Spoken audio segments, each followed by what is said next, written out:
Kawara, première sous-préfecture de la République de Côte d'Ivoire en provenance du Burkina Faso. 714 kits scolaires pour les 714 écoliers de la localité. Une action qui rentre dans le cadre du programme social du gouvernement. On s'en souvient, l'école est devenue obligatoire pour tous. L'État de Côte d'Ivoire initie donc des actions pour faciliter l'inscription de tous les élèves. Ce sont donc 714 kits que nous mettons à la disposition de ces 3 écoles. Et le 10 ans, j'interpelle donc la communauté scolaire, c'est-à-dire les directeurs de collèges et collèges, pour que ces kits aillent effectivement aux élèves. Cette action gouvernementale est saluée par le représentant des populations à l'hémicycle. Le député Traoré Drissa exprime toute sa gratitude au président de la République, Alassane Ouattara. Avant son accession à la magistrature suprême, le chef de l'État, son Excellence Alassane Ouattara, avait promis la gratuité de l'école pour tous les enfants du préscolaire et du primaire. Et depuis sa prise de fonction jusqu'à ce jour, nos enfants bénéficient gratuitement de manière scolaire. Merci au chef de l'État. L'inspection de l'enseignement primaire de Ouangolo-Dougou bénéficie au total de 12 200 kits scolaires. Le sous-préfet de Kawara a invité les bénéficiaires à en faire bon usage. C'est sous ces abattements de fortune que les cours sont dispensés au quotidien aux écoliers de l'école primaire publique de Zouban, village de la sous-préfecture de Brobo. Une situation qui ne favorise pas un meilleur apprentissage des apprenants. Quand il pleut, vraiment c'est difficile.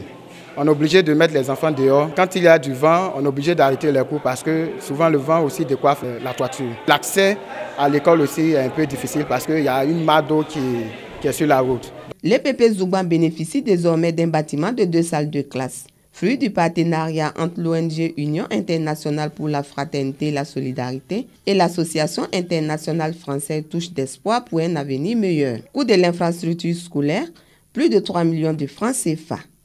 Les clés de l'ouvrage ont été remises à la communauté éducative. Il s'agit d'améliorer les conditions de travail des apprenants et de leurs encadreurs. Nous venons apporter une certaine impulsion au village. Nous voulons que les populations villageoises prennent conscience qu'avec le peu de moyens qu'ils ont, ils sont capables de faire évoluer les choses.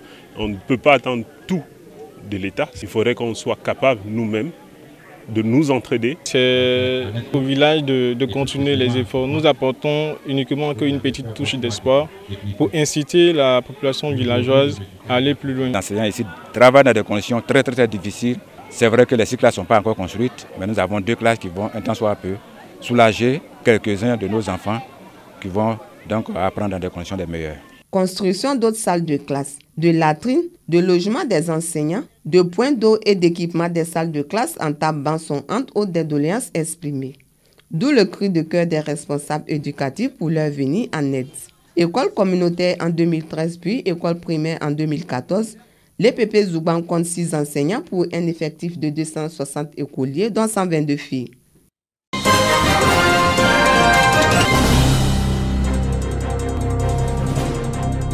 Junior Meda Toto investit nouveau président de la Fédération des mutuelles des 31 régions et 2 districts de Côte d'Ivoire. Il entend placer son mandat sous les signes de la dignité et de la mobilisation des moyens pour le bonheur de tous les travailleurs. Commençons par le changement de mentalité, comme l'une de nos actions prioritaires pour saisir au rebond la volonté de son Excellence, M. Alassane Ouattara, président de la République de Côte d'Ivoire, qui tient fortement et fermement à l'avènement d'un Ivoirien nouveau. Nous, agents et acteurs de développement local, nous voulons nous inscrire résolument dans cette politique de changement de mentalité. Un vœu cher de tous les travailleurs des régions et des districts de Côte d'Ivoire, un statut qui ne rend pas leur présence professionnelle liée à la présence d'un gouverneur ou au mandat d'un président de conseil régional. Une question sensible qui constitue une préoccupation pour le gouvernement qui entend trouver une solution définitive. Le statut de fonction publique territoriale sera bientôt une réalité. Je vous exhorte au travail et au renforcement de vos capacités au bénéfice de la collectivité territoriale dont vous avez la lourde charge d'encadrer et de conduire sur le chemin fatidique du développement. S'agissant de la fonction publique territoriale, je puis vous faire connaître ce jour que vos préoccupations connaîtront de la demande meilleure sous peu. 5 années, c'est la durée du mandat du nouveau président Junior Meda Toto. Première action, une tournée dans les 2 districts et 31 régions pour s'imprégner des conditions de travail de ses collaborateurs.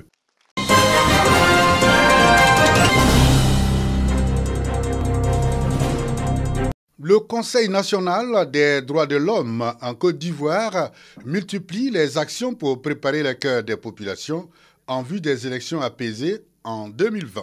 Une délégation de cette structure en charge de la promotion des droits de l'homme est en tournée de sensibilisation à l'intérieur du pays. Il est pour nous impérieux de faire en sorte que tous les acteurs, que ce soit politiques, que ce soit coutumiers, que ce soit religieux, puissent comprendre qu'il est impératif d'aller à des élections apaisées.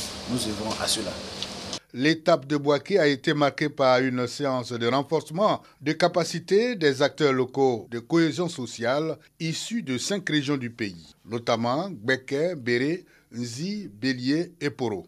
Ce qui unit les Ivoiriens, c'est la Côte d'Ivoire.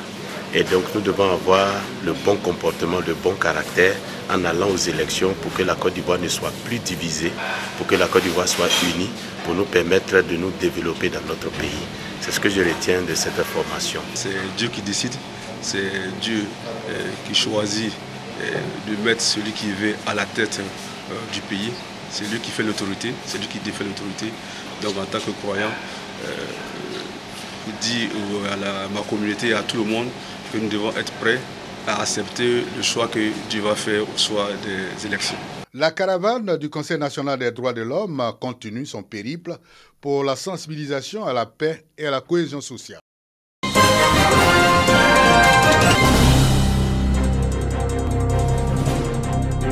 La région du Cavali est souvent le théâtre de conflits entre les populations autochtones et allogènes. Face à ce constat, Anne-Désirée Ouloto, présidente du conseil régional, a initié une série de rencontres dans les départements de Guiglo, Bleu-le-Quin et Tout-le-Pleu pour inviter les jeunes à tourner le dos à la violence et promouvoir le vivre ensemble. Nous sommes venus donc pour en savoir davantage et surtout pour lancer un appel à la jeunesse du département. Un appel à tourner la page, un appel à s'engager pour la paix, pour la stabilité du pays, un appel au travail et au développement de notre département. Message bien reçu par les jeunes qui se sont engagés à organiser les états généraux de la jeunesse pour un nouveau départ dans la région. La jeunesse de Tout-le-Pleu ne veut pas rester en marge. Alors nous nous associons à cette idée de développement, à cette idée d'émergence. On a déjà, avant, Madame le ministre, on a déjà emboîté le pas. On a fait des tournées au niveau du département pour sensibiliser nos parents à l'effet de maintenir la cohésion sociale et le vivre ensemble prôné par le président de la République. À la suite des jeunes, les populations de la région du Cavali s'engagent à cultiver la paix et la cohésion sociale pour le développement de la région du Cavali.